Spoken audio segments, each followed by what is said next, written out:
Hi y'all, and welcome back to our channel. I may look a little different this morning because I'm starting off a day with a nice hot shower to warm up from the icy cold we had over the weekend.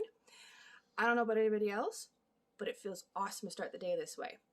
So I was thinking I should get ready for the day, get us a cup of coffee, and we can talk everything homeschooling. Does that sound good to you? Let's get to it. And welcome back. See, all ready to go for the day. And like I said, grab my cup of coffee. So now I'm all ready to get into this. How about you guys? Have you grabbed your cups of coffee here and gotten ready and got all nice and comfy to dive into the world of homeschooling and how to choose homeschooling for your choices? I'll give you a second.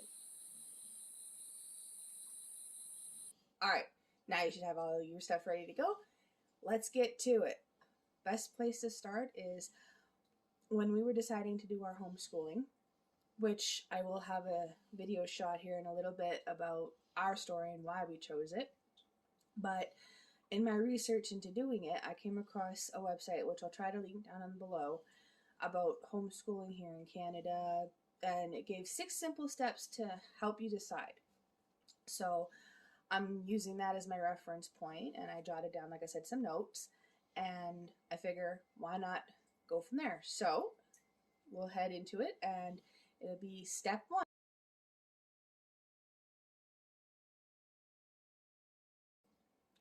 All right, so step 1, know the reason why you want to homeschool. Now, this is probably one of the easier ones to do, and it has pretty much to do with how you're feeling. I mean, everyone has a different reason or a story as to why they've chosen to homeschool. Either it's for religious purposes, or they want to spend more time with their children, or maybe they've been in school and their education is lacking a little bit because they don't learn the same way as other children. Everyone has their own reason.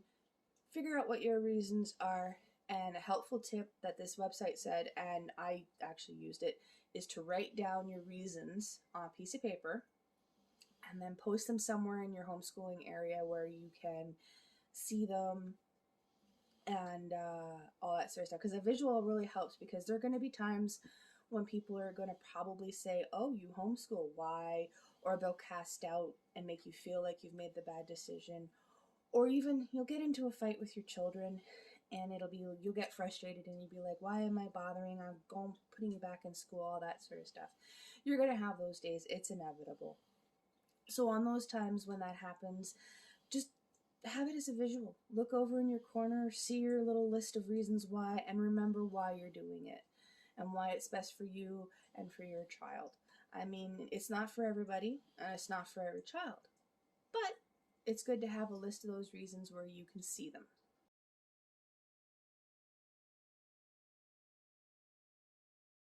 All right, now we'll move on to step 2, which is another pretty easy one. Doesn't take very much research either, is to know and understand the rules and regulations in your area. Now in Canada, it is legal to homeschool no matter where you are, but each territory and province does have their own set of rules and regulations and what they want you to do and what they don't want you to do. Like here where we are in New Brunswick, I have it written down, so just give me here. We are required to register with one of the 2 school boards, either the Anglophone, which is English, or the Francophone, which is the French. Now they're completely different, 2 different boards, and they have 2 different ways of doing things. We are with the Anglophone, so what we had to do is we had to fill out, there's a form on the website, the Anglophone East District's website, that you fill out and you submit to them, and then it just asks you like your reasons why you're doing this, all that sort of stuff. It's just a very basic form. And then you submit that to that school board, and then they reply back with a acceptance letter, really is all it is. And then that's that. There's no interference from the government or the school board. They don't tell you what you can and can't teach. They don't give you a curriculum. And honestly, there's no funding for it either. That sucks here in this province, but that's how New Brunswick does it.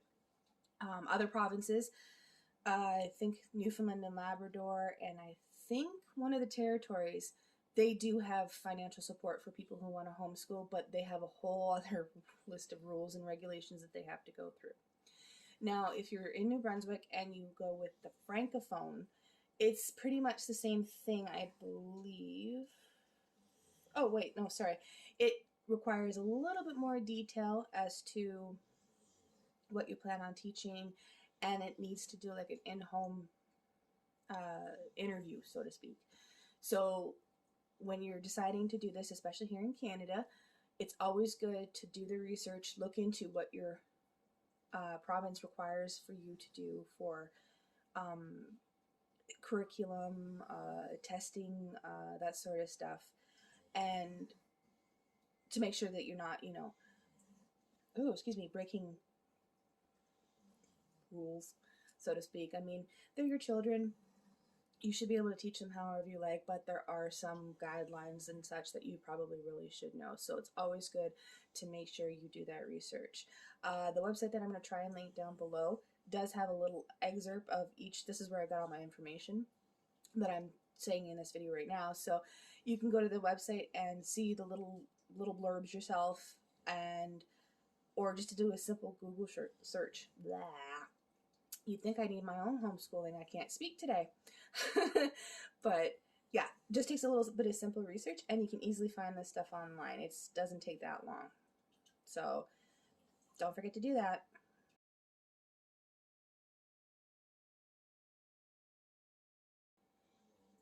Now, with that being said about provinces not giving you any support, leads me to the next step, which is step 3. Step 3, get support. And that doesn't take very much either. A little bit of research. Yes, I know I'm saying that a lot, but when you choose to homeschool, you're going to have to do a lot of research because now you're the teacher. And, well, that's what teachers do. Or at least they're supposed to anyways. Do research, learn these things. It's all a learning process. But I digress. Back to what I was saying. So get support. It doesn't take very much. All you got to do is type in like homeschooling or homeschooling support or homeschooling groups. I mean, there's plenty of different things out there and different ways, especially with the internet. I mean, back even when I was growing up, I mean, I was born in the 80s, so I was a kid in the 90s. So even back then, before the internet, it was probably a lot harder to find other like-minded parents or groups that you could take your children to socialize or any of that sort of stuff, or to bounce ideas for homeschooling lessons off of each other back before the internet. Now, with the internet the way it is, you can easily find resources. Like, I mean, I have found several different websites and even gaming apps on the kids' tablets that you might not think are educational, but let them play them for a little while, and before you know it, bing, bam, boom, they've learned something new, and you're both kind of shocked. I mean, technology this day and age makes some of this stuff a little easier. And then there's always the traditional ways too, where you can go on like Amazon or to like bookstores like Kohl's or Chapters if there's still a bookstore. I don't know. I haven't been to a bookstore in for like years. But you can, I know on Amazon you can buy the curriculum books, the Canadian curriculum books for each grade. And that will give you a kind of, if you want more of a traditional education, like I'll have another video coming out about the different types of homeschooling, because there's multiple different types, and I'll get to that in just a moment too. But you can get the curriculum books. There are websites where you can go and get free lesson plans or activities or things that you can tailor to your specific needs. And then there are other things like Facebook groups and online communities and such that you can find worldwide, by country, or locally even, where you can bounce ideas off of other parents or find new ideas. I mean, Pinterest, Instagram, all these different resources at your fingertips with the internet makes homeschooling this day and age a little bit easier. Also depends on what you decide, which method you decide to use, which, like I said, I'll have a video going a little bit more in depth into those, and the coming days. So keep your eyes open for that. So yeah, do what you can, get support. I mean, some people aren't going to understand what you're doing, but you can easily, with a simple Google search, find a community of people who are like-minded and want to do the same thing as you, and have homeschooling. And I mean, there's one right here. Even if you're watching my video, let's start a community. I mean, I have no problems talking to other parents or answering questions or any of that sort of stuff. So leave me a comment or follow us on Instagram and we can get in contact, and I'm more than happy to answer any questions from my personal perspective. So always make sure you have support, because support, you're going to have those days, yes, where you're frustrated and you don't want to be around your children. But if you have a good support system and everything like that, you won't throw the towel in too soon. You will give it a good effort and find that it's very, very rewarding.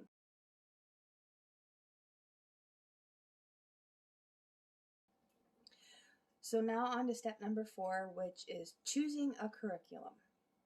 Like I said before, there are many different types of homeschooling. There's, like traditional, there's the Montessori, I think is how you say it, Waldorf. I mean, there are many different ways. I mean, it just takes a little bit of, again, research to find out all the information you need to on these different things. I mean, it can be feeling very overwhelming, and it's not just new homeschoolers that feel overwhelmed. Even someone who's been doing it for years can feel a little overwhelmed, especially as their children grow and they learn more and it gets more complicated and you get closer to like teenage years and college, if your children are going to go to college and all that sort of stuff. You can start feeling the pressures and the overwhelming and such. So best way to figure out is to watch and observe your children. Like, take a period of time and just watch them. See how they learn. Do they learn by doing things themselves, or by watching videos, or listening to things? Like, how do they learn? And that's how homeschooling really falls into 3 major categories, and how a child can learn, with variations on these categories, which is visual, so seeing, and different variations of seeing, and so on and so forth. Then there is the auditory, by hearing or listening. There are some children who learn best by hearing dictation instead of hands-on or seeing it being done. And that comes back to the third group, which is kinetic, which is the doing it and hands-on type stuff. So there's 3 different main categories anyways that a child can learn and fall under. And you just have to really observe your child and make sure you're watching and test a few things. Like, okay, let's see where we fall. So we'll do a couple of things that are visual, and then some that are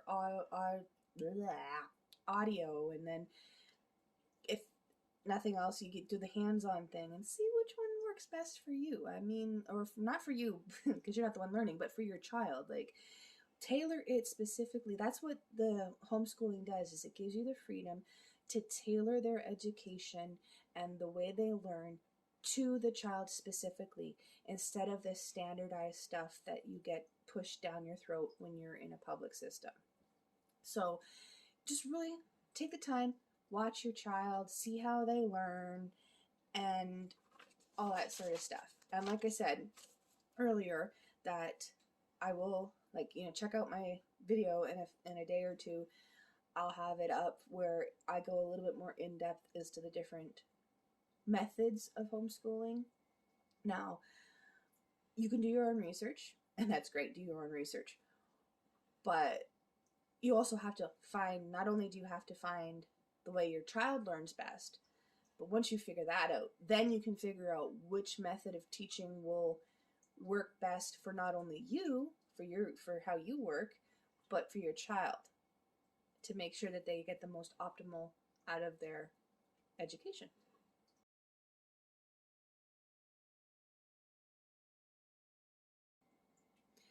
And that brings us to our next step: have a plan. Now, depending, again, on which method you choose, your plan will also, like, it doesn't matter where you are in the world or what you're doing, always good to have a plan in place. Now, everything doesn't always go to plan. I mean, that's a given. It's life. It's messy. It's great. It's all this sort of stuff. So, yes, sometimes things do not go all the way they're planned out. But it's always good to have that plan because at least you know or have a little bit of a structure. So, a little bit, anyways. So, the plans can be as strict as you know exactly what you're going to do each hour of the day and what you're going to need and what you're going to learn that specific day or that specific hour. Like, it can be as strict as you want it to be, or it can be as laid back as you have an idea of, like, today we're going to do a science project, like a volcano, or we're going to bake today, or we're going to go take a night nature walk. Like, not really a set in stone type plan. It's still planning. It's just a more loose based planning. Like, you can go anywhere in between. So anywhere between the very, very strict and the very, very laid back. But as long as you have some sort of plan in place, that will help keep you from feeling overwhelmed and will keep some structure, which everybody needs a little bit of structure to their day, depending on how, you want to go. Some people like it very, very strict. Some people like it very laid back, and some like it very much in the middle. So it all depends on, again, you and your child and how that works out. Hang on a second, I gotta read my notes here. I forgot where I was going. Right. Not only is it good to have a plan in place, but it's also good to have slightly designated area in which to homeschool, depending on your method. Like, I'm not saying go out and buy bookshelves and books and all this supplies and everything, which I'll get to in just a second too. But, have like a designated spot. Like, a lot of people will use their kitchen table or their dining room table, or some people are lucky enough to have a bonus room that they can use, or a study even, where they can set up and a little table in the corner and keep their homeschooling supplies there and do the homeschooling lessons there and everything like that. Or you could do them in your living room. Or, depending on, again, your method, sometimes you can send your children off to their own rooms and they can do their lessons there. I mean, that's the beauty of it is you don't have to have the same setting over and over and over and over again. You can go outside and have your lessons outside. I mean, it's very, very versatile, but it is recommended to at least have some small spot where, you keep all of your supplies so that not only are they out of the way when you're living your everyday life, but you know where they are, and the kids can easily know where they are, so that they say they are doing their research or doing something in their rooms, they can go grab their stuff and there you go, without having to stop you from cleaning house, or if you're working from home, interrupt you while you're working. Like, it's always a good thing to have a spot designated for this stuff. So yes, it's good to have a designated spot.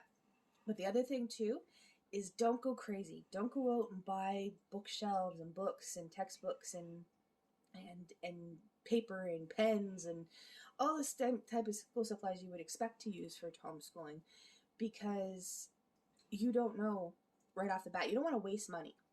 So wait for a little bit, try out the different methods, find the one that works for you, watch the way your children learn, and then once you're a little bit more established and such with the homeschooling, then go out and buy your supplies.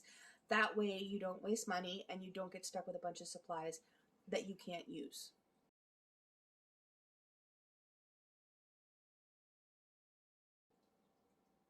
And now that brings us to step number 6. Never stop learning.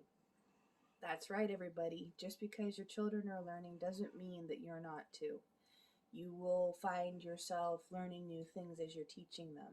Like, finding out how your children will grow and flourish, and knowing that you did that or helped them. Uh, they might have subjects that you've never thought to look into yourself that they're interested in. So now you have to look into it and you'll learn something new. Or they'll give you a fresh perspective on something that you learned years ago. And you'll sit back and you'll be like, huh, that's right. They have a good point. I mean, you're constantly learning. So it's not just a learning experience for your children to teach them and for them to grow.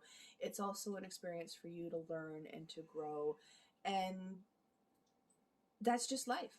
You never stop learning when it comes to life. It's just a given. So find yourself reading a new book or looking into a new recipe or anything that you might want your children to know when they leave the house so that they're prepared for the world. Budgeting. I mean, there's so many different things that aren't taught in traditional schools that you can do and you can learn together. I mean, you want to teach your kids how to cook when they leave the house? Try a new recipe. You guys can learn together. Try it together for the first time. There's a new movie you've never seen. Watch it together and analyze it. I mean, just different things like that. All different things to help not only your children to learn, but you can learn too. So never, ever, ever stop learning. It'll be till the day you die, it'll be your best friend is to always learn something at least new once a day, because that's just life. So there you have it. 6 steps in which to help you not only decide but to stick with the homeschooling. I hope this video helped everybody out there, maybe answer some questions, especially here in Canada. And I guess all I can say is welcome to the homeschooling community. Also, don't forget, if you haven't already, like this video and head over to our page and subscribe so you don't miss out on any more future fun recipes and all that sort of stuff, and see what other chaos we can get into. So don't forget to go subscribe. Have a great day, everybody. Bye.